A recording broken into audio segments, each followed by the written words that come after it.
Okay, so here we are now looking at prophet number 5, the prophet Amos. Before I do anything more, I'll let you have a little look around about. This fantastic view.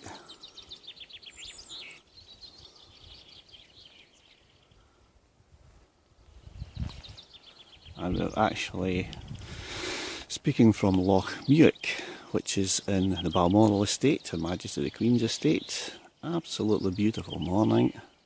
We'll just head off down, see if I can get down this hill without falling on my face.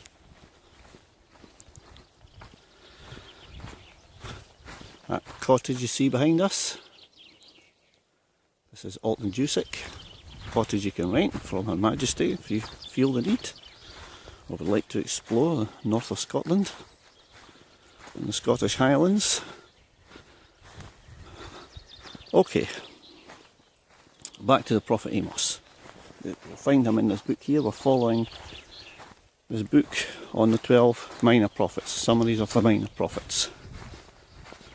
Now, the prophet Amos was speaking from the northern kingdom of Israel around about 760 BC, and he was a contemporary of the prophet Hosea. So he was pretty much preaching on the same issues that Hosea had at the time. And that was basically the issue of corruption, and lived at a time when the well-off were very well off and the poor were very poor. There was social injustice at the time, and as he said in Amos, they lived in houses of hewn stone and they laid out on beds of ivory. They had second houses in the country. It was a time when Israel was quite prosperous in a sense, but they were prosperous in a material sense, not in a spiritual sense, although, as in the case of Hosea, religion was booming, but all the wrong kinds of religion of the cults that they followed.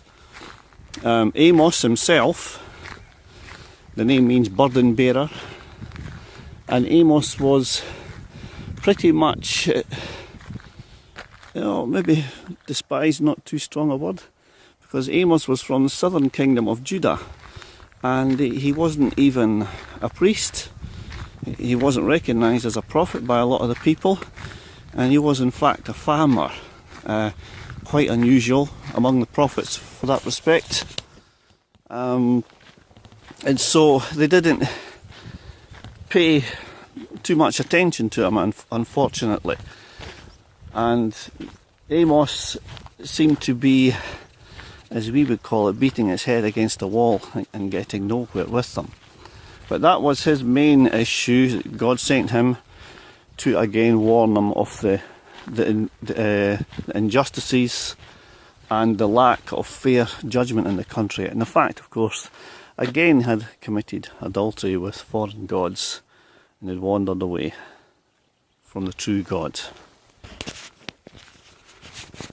What is the message today from Amos? What is it saying to us today? Well, you could say that it was a time when Israel, as I said, were quite prosperous, but they had forgotten their own God. They had let the provision take the place of the provider. And, this so often happens.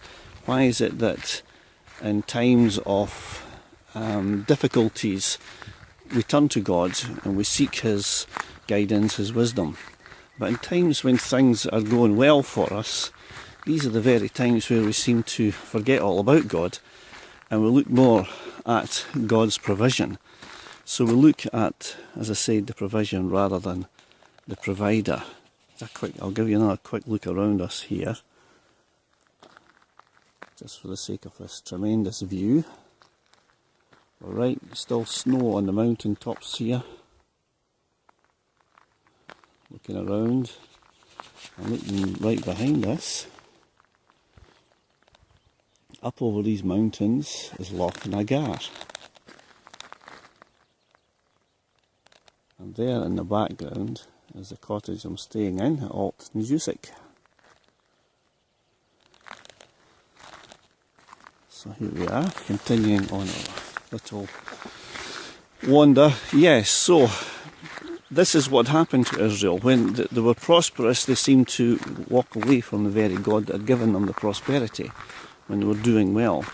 And this is a message that is good for us today as well, that don't forget the provider, the Lord himself, when we're doing well, when we're prospering, and always remember to give him thanks for where we are. Okay, so that seems to be the main message from Amos for today, that sometimes prosperity, although we always look on prosperity as a blessing, from a spiritual point of view, prosperity can actually be as much of a curse, in that it leads us away from God, focuses our eyes on material possessions and on our material, even our material well-being, and takes our eyes off the provider of all these possessions. Another wee quick look around. I don't know, there's deer grazing in the distance there, red deer. You probably won't see them unless you've got pinpoint eyesight. And a little look around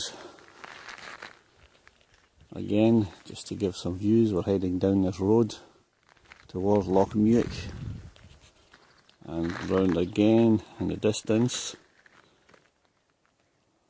the cottage I'm staying at.